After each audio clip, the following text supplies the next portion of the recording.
Goodbye Manchester. I enjoyed myself. It was fun. I've just left Manchester. I've just climbed out to a steep road to a town called Newtonmore, I think. There's no signs or anything. I think it's Newtonmore. And I'm now on this path. This crooked path to take me to Tintwistle. Hopefully find somewhere to camp. So from now on until the edge of Sheffield it should get fairly rural. So this is heading eastwards. I think we're going over those hills.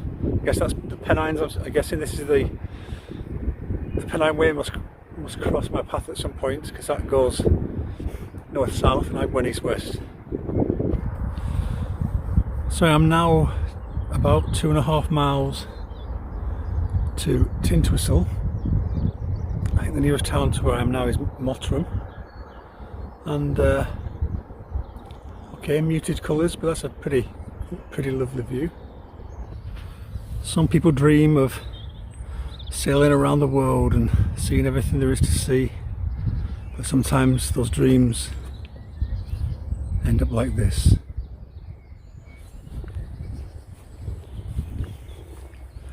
A knackered little boat in a field about as far away from the sea as you can be. So tonight we are camping in the middle of the woods. You can hear some traffic over there. There's a busy road, but they can't see me from the road. And there's a tent. There's a theory in wild camping that you should set up just as it's getting dark and then set off in the morning just as it's got light. But I think a better theory is try and camp somewhere where no one's going to find you. And then you can set up and have a few hours to doss around, a bit of a lie-in if you want to, but somewhere where you're not bothering anybody. Day 13 I think. I was stuck on a busy air road. Can you see? Oh Jesus! I don't know if you can see down there. Horrible traffic, very small footpath, and so I thought I'd take Mount Stopney's advice. See the road down there? Not pleasant. We're now at the top of the hill, I think, as far as high as we're going, and it's very pleasant up here. It's much better than being down on the main road, even if it was a bit of a climb. So today is about 20 kilometres, well, it will be in total, and then one more day and I'm on the edge of Sheffield. Out of my way, sheepies.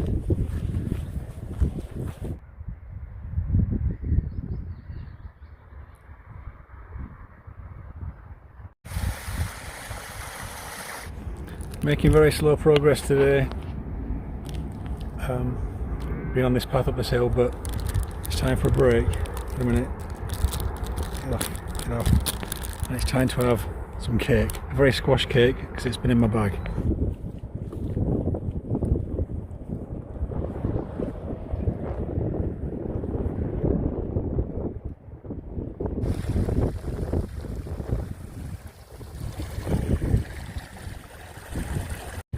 So I just stopped to fill it with some water.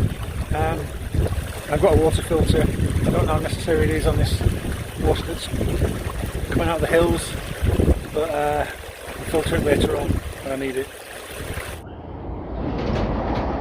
So I come out of the damp dark forest into a beautiful day. Look, there's a grouse I think there, and in that field is a little pheasant. What a lovely morning. And quite warm as well. So now back onto the main path to Penistone. I think it's just this route the whole way back to Penistone. Wildflower area. Is that a genuine attempt to have a more diverse biosphere, or just the council's way of saying we ain't clearing this bit up? So this is day 15. Today's a rest day. You might be thinking, why has there been so many rest days? Well, I think I mentioned in another video that once I get to Europe I need to go across the Schengen area very, very quickly, so I need to be up to speed by then. My feet don't feel so bad, my feet feel fine, but this bag on my shoulders is a bit trying, and in my life all the exercise I've ever done has always been lower body based, running, walking without a bag, or cycling, and so this is the first time I've had to ask my upper body to do anything like carry a big bag, and so it's just a bit tense. So having a day off every now and again, or actually every third or fourth day, is I think going to be the way to make it work. But so today I'm in Penistone. You could pronounce that differently, but I'm not going to do. Penistone. And I'm on a campsite, even though I am the only person on the campsite, even though it's right now Good Friday. But it does mean I can get a shower and wash things up. So it's day 16, and by the end of today I'll be on the very edge of Sheffield, and tomorrow I'll walk across Sheffield, and at the end of that day a very kind friend of a friend has said I can stay at their house, so that's cool. This is a very pleasant little walk between woods. There's a wood there, one over there, and it's just open hillside, loads of sheep and loads of cute little lambs.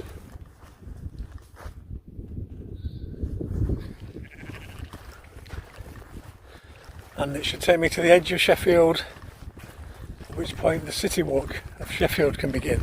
So just over that hill we can now see Sheffield. We're walking right across that today. Getting a bit lower now.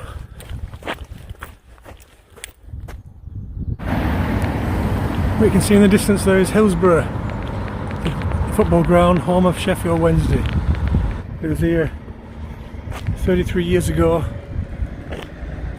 The police let in too many people, and 96 people were crushed to death on the day. The 97th died of brain-related injuries only last year. The worst disaster ever to happen in British football. I'm not sure this is the prettiest, most peaceful way into Sheffield.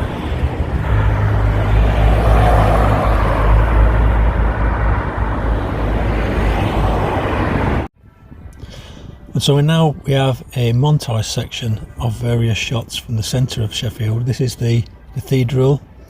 The old bit looks nice. In a minute we'll pan to the new bit, which looks less good. Whilst I do this, I'd like to say a few thank yous. I'd like to thank Elaine Croft for multiple coffees, along with David Morgan, multiple coffees, Sarah from Salt Oak, multiple coffees, and my Auntie Rita, again, giving me multiple coffees. Thank you very much. And I would also like to thank Amanda Odell for being another silver patron, which is lovely, and I really, really thank you for all your support. Ooh, get you, executives. This is obviously Sheffield United's ground, Bramall Lane. Not much of a better angle. It's there somewhere. Maybe I need to walk further up. No cameras. Not unless I take photographs of Bramall Lane.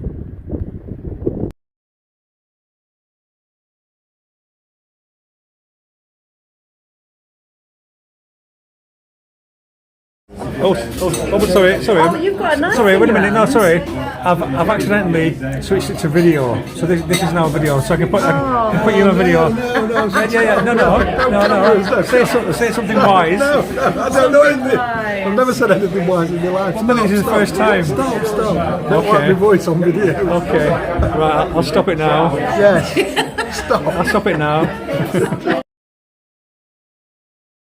In Chesterfield with its crooked spire and its church there, caused by the devil.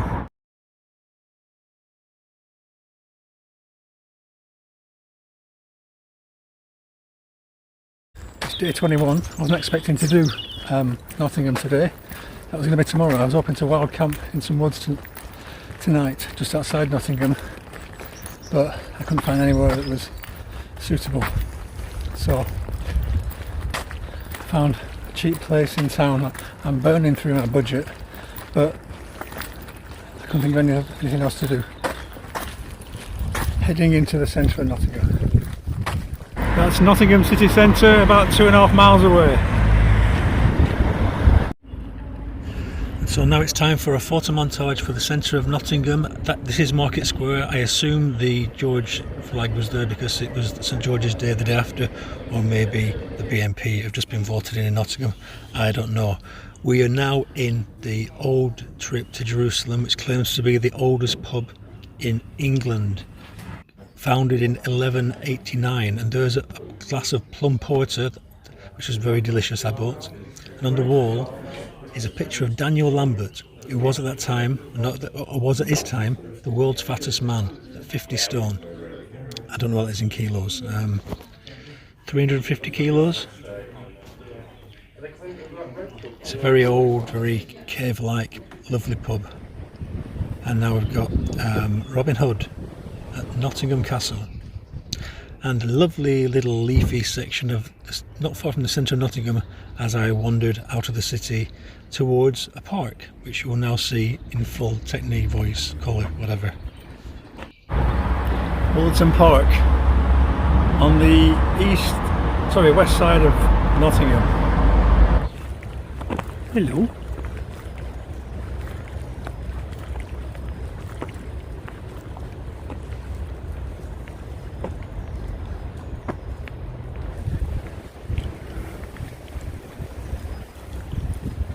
Like Jurassic Park, but a few velociraptors on the other side of it too.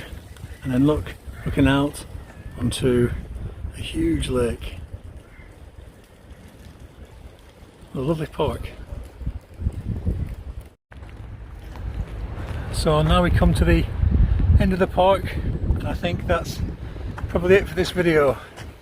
It's included Sheffield and Nottingham and the back end of Manchester. Wait a second, cattle grid. Okay, so that's it. Thank you for watching.